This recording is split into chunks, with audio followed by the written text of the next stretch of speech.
तो दोस्तों टाटा केमिकल्स ने अपने क्वार्टर 4 के नंबर को डिस्क्लोज कर दिया है। तो चलिए देखते हैं क्या है क्वार्टर 4 के नंबर्स के अंदर। लेकिन उससे पहले बता दूं, कंपनी की ओर से डिविडेंड की भी अनाउंसमेंट की गई है इस क्वार्टर में।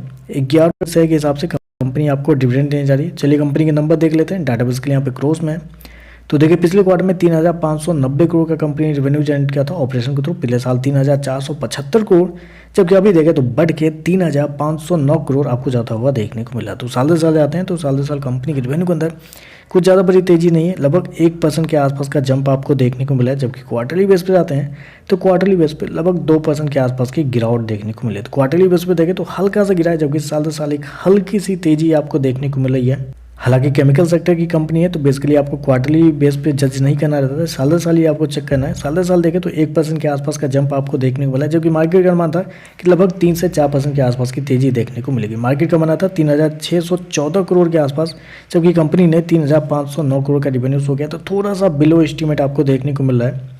खर्चे की बात करते हैं, पिछले क्वार्टर में 3,584 करोड़ खर्च किए थे, पिछले साल 3,433 करोड़, जबकि अभी देखें तो 3,612 करोड़ आपको देखने को मिला। तो खर्चे भी देखें तो खर्चे भी आपको ज़्यादा देखने को मिल रहा है, मतलब रेवेन्यू 1% बढ़ा है और खर्चे देखते हैं तो खर्चे कंपनी के थोड़े से ज़्यादा देखने को मिले, लगभग 5% के आसपास बढ़ते हुए देखने को मिल रहा है। तो खर्चे थोड़े से ज़्यादा देखने को मिल रहा है इस क्वार्टर में।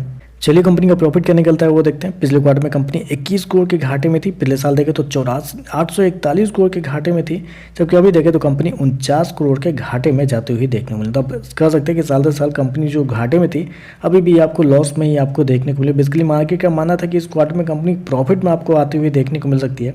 लगभग 120 करोड़ के आसपास का, 115 से 130 करोड़ के आसपास का अनुमान था कि इस क्वार्टर में कंपनी का जो प्रॉफिट है वो आपको आता हुआ देखने को मिलेगा। लेकिन यहाँ पे देखें तो कंपनी अभी भी आपको 49 करोड़ के घाटे में देखने को मिल रही है। और इस बार सबसे बड़ी प्रॉब्लम क्या निकल कर रही है मैं आपको समझाता हूँ। ये तो घाटा हो गया, चलिए ठीक है, कंपनी को लॉस हो गया। सबसे बड़ी प्रॉब्लम है कि इस क्वार्टर में कंपनी ऑपरेशनल लेवल पे आपको लॉस में जाती हुई देखने को मिली। मतलब पहली बार देखा जा रहा है, आई थिंक अभी तक बहुत लंबे क्वार्टर से मैंने देखा नहीं है, पहली बार देखने को मिला कि कंपनी आपको ऑपरेशनल लेवल पे घाटे में जाती हुई देखने को मिली। 61 करोड़ का लॉस है कंपनी को ऑपरेशनल लेवल पे, जबकि पिछले साल 156 करोड़ के प्रॉफिट में थी कंपनी। अब पिछले क्वार्टर में 34 करोड़ का फायदा था। बड़ा लॉस इसलिए था पिछले साल क्योंकि कंपनी को कुछ एक्सेप्शनल आइटम में लॉस लगा था। इस क्वार्टर में भी लगे हैं 55 करोड़ का लॉस लगे हैं, पिछले क्वार्टर में भी लगे थे 70 करोड़ का, पिछले साल 963 करोड़।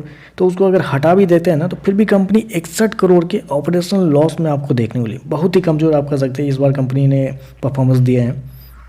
ईपीएस की बात करते हैं तो देखिए पिछले क्वार्टर में कंपनी का ईपीएस 2 रुपये 8 पैसे माइनस का था, पिछले साल देखें तो 32 रुपये माइनस का, अभी देखें तो लगभग 3 रुपये माइनस का आपको देखने को मिला। तो ओवरऑल देखा जाए तो मेरे हिसाब से तो नंबर बहुत ही कमजोर आप कहेंगे।